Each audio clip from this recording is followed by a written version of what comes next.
If you knew you were enough, what would your life look like? What would love look like? This is the Enough Factor broadcast, where we're redefining what makes you enough in life and in love.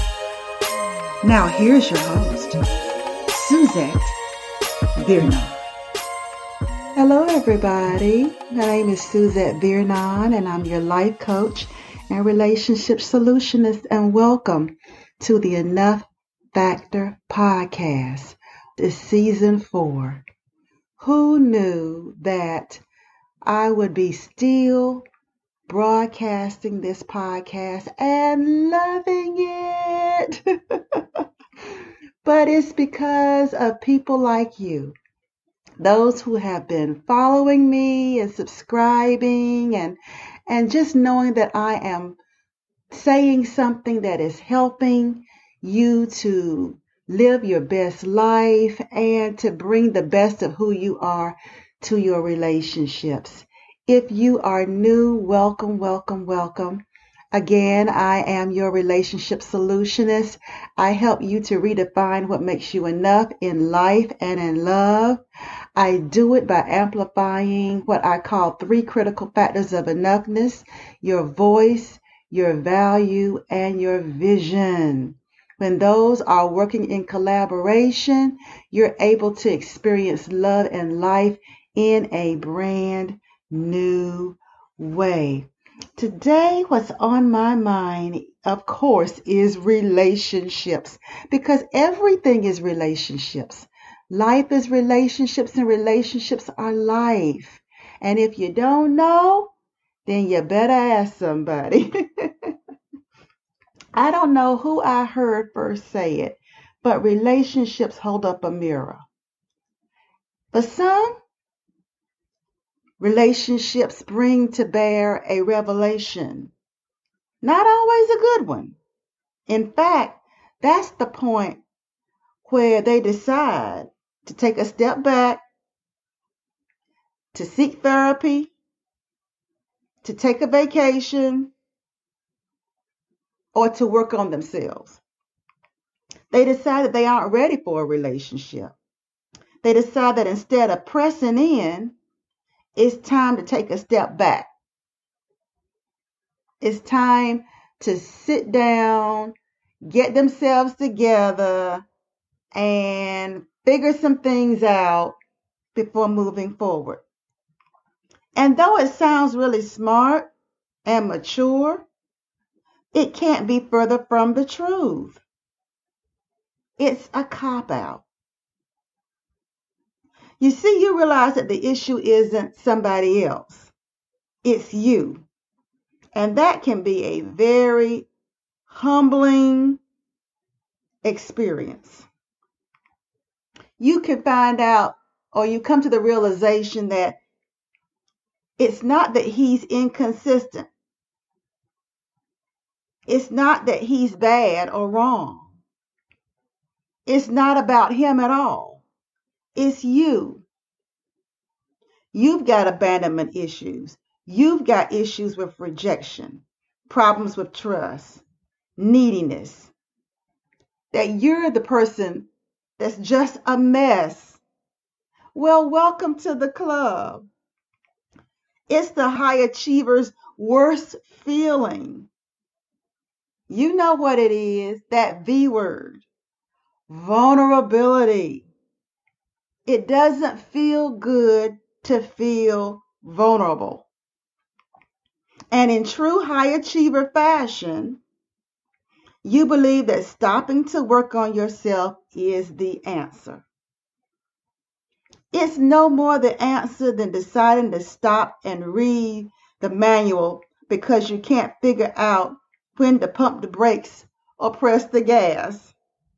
Reading the manual will never help you learn to drive a car. You have to drive. The only way you'll learn is to drive.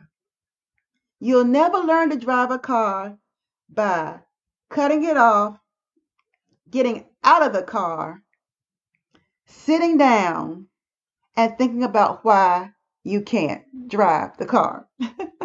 Likewise, love is a muscle you have to exercise, else you can't build the strength or the stamina required to navigate this thing called relationships.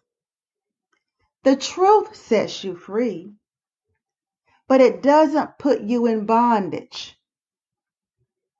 When the light comes on, isn't the time to go to bed. It's the time to get up. Even if it's bright, that's not the time for you to close your eyes and go back and find a dark room. It's the time to stop the doing of relating and to start the being, the actually being in relating, being in relationship with yourself and staying open and willing, approachable and accessible. Conflict isn't the time to defect. It's just a signal that you need to become more concerned with the being of you and get clear about that. First thing is to get over yourself, to get over your ego that wants to lick her wounds and by doing so becomes your saboteur instead of your ally. Honestly, if you really think about what's the real intention of your ego in this moment, it's called pride. Now, we've conveniently named it being the strong woman, being mature, being conscious, being self-aware, but quitting is never strong. Quitting is going into hiding. Courage is admitting, not just to yourself, but to someone else, that you got scared. It takes courage to step into the light, right? It takes courage to stop focusing on what he's not doing or what you want him to do. It's time to stop seeing a man as an object and to start seeing him as a person, not just someone who might be able to allow you to check off things on your list, that he's a human being before he's a human doing, and that just because you gave him the title of fixer-in-chief doesn't mean anything. It doesn't mean anything. That's not his job in your life. It's not his job to not disappoint you. It's not his job to adhere to your rules of engagement. It's not his job to keep you from feeling your feelings and to help you to keep avoiding the real issue. You see, in relationships, you're the one who has to come clean. You have to come clean with yourself. Admitting that you have blind spots is one thing, but being really confronted by those blind spots requires that you stay the course. You don't really start really relating until you see your blind spots. And you don't truly begin relating until you admit them. You admit them to yourself and you admit them to someone else. Yes, my sister friends, confession is still good for the soul. What would happen in your relationship or in your practicing relating with who you're dating? What would happen if instead of telling him what he didn't do and what you didn't like, what would happen if you just admitted that you got scared? That you admitted, you know what? I realized I felt needy in that moment and I didn't like it. So I had to make it about you. The truth was I got scared because in the past, I've not been someone that I can trust. I put it on you. I thought that if I could fix you, it would fix me. And honestly, you didn't cooperate. I have to admit that instead of seeing you as a living, breathing person, my liking you transformed you in my eyes into my fixer in chief. That maybe you'd be the man that would help me to feel better about me, that would answer my why question. Why the other man left. Why the other man stopped calling. Why the other man got missing in action. Why I wasn't enough to keep him. And I can imagine some of you are saying, if I admit that to him, I give him access. He can really hurt me now. Well, he can't hurt you any more than you're hurting yourself. You see, the real hurt isn't what he does.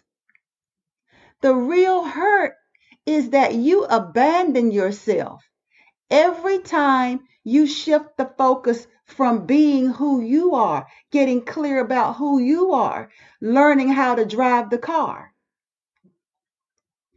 It's not the car's fault that the car stops moving. You cut off the gas. You stop driving it. A parked car will never get you to your destination. A parked relationship has no chance of you ever experiencing love. When things get difficult, it isn't the time to disconnect and run away. If you're going to disconnect, let it be because you showed up, and as a result of you showing up, it revealed who he was.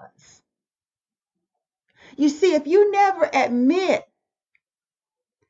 in the throes of a conflict, not when everything is rosy and you all offended, you're calling each other and having those warm feelings, but in the middle of the conflict, can you say to the person, whether he's Mr. Right or not, can you admit or at least practice showing up for yourself? Admit showing up and saying, listen, this is the truth. That the only reason I created the criteria was to protect myself, to keep myself from having to really show up real. And whether we make it or not, whether you ever call me or not, I owe it to you and I owe it to myself to tell the truth.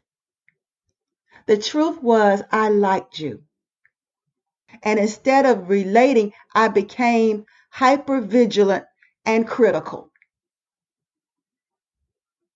I made you responsible for the wound I failed to heal. That wasn't fair to you, and that wasn't fair to me. And so I wish you well.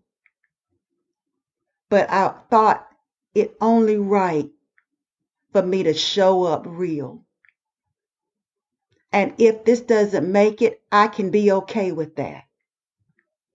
But I'm cheating you and I'm cheating myself if I don't show up real. Do you realize that's one of the most powerful things you can do? It's one of the most courageous things. It's one of the most healthy things you can do, is to show up real. Because otherwise, you're not in a relationship. You're just two people scratching each other's ego. You're falling in love with how good he makes your ego feel, and he's falling in love with how good you make his ego feel. It's not real. And most people run away when it starts getting real. If you want something real, you have to be real. You have to be real with yourself. And that's what I help my clients do. Coaching is like you learning how to drive, and the driving instructor is sitting on the other side. The driving instructor knows there are going to be times you're going to get the brakes and the gas mixed up. There are going to be times when you hit the brakes too hard and the car is going to jerk. There are going to be times when when you see the yellow light, you're going to press on the gas to hurry up instead of slowing down. That you're going to go too fast in a curve. And that coach can say, whoa, wait, hold up. And keep you from wrecking the car. But the driving instructor is not going to get behind the wheel just because you got scared. The driving instructor is going to say, okay, all right, now, all right, come on. Take your foot off the brake and press the gas slowly. That's the role of the coach. Talk them down when they go into a skid and realize, I don't know what I'm doing. It's my job to say, welcome, you just showed up. Now you can start relating because there's some humility there. You don't know what you're doing. That's why you hired me. You hired me not to get him straight, but to get you straight. To help you to get more clear about who you are and to learn to access the power that you have in the relationship. The power isn't in the car. The power is in the driver. And if you learn to drive well, it decreases the likelihood that you will wreck the car. But if you don't know what you're doing, you're just as much a problem on the road, not just to yourself, but to the other driver. Don't you realize that if you don't understand who you are, you're just as much a liability to a man as he is to you. You're just as much a danger in the relationship as you see him being to you. But your blind spot won't allow you to see it. All you see is what he's not doing. Instead of realizing you're just as dangerous to his well-being, to his health, as he is to yours. So I wanted to stop and talk to you. Not to beat you over the head, but to wake you up to the fact that you are powerful. And my job is to help you to hone that power so that you can truly show up in your relationships. And what might really surprise you is the man that you were about to walk away from if you admit the truth to him, you might just find a diamond in the rough. One who'll say, you know what? I got scared. I got scared too. Which gives you a moment. You've just created safety. You've just created safety in the relationship. And if you can continue even through the rough times to come back to a place of safety, you might just have discovered your Mr. Right, and he might just have discovered his Mrs. Right. So, as you go about your day, I want you to understand this. You're worthy. You're worthy of love. You're worth it. And you are more than enough. You have just listened to the Enough Factor podcast with your host, Suzette Vearnon. To get notified of new episodes or to dig deeper into today's topic, become a subscriber. And while you're at it, tell us how we're doing and what topics you're interested in. We appreciate your feedback and your reviews. Until next time, remember, you are worthy, you are worth it, you are enough.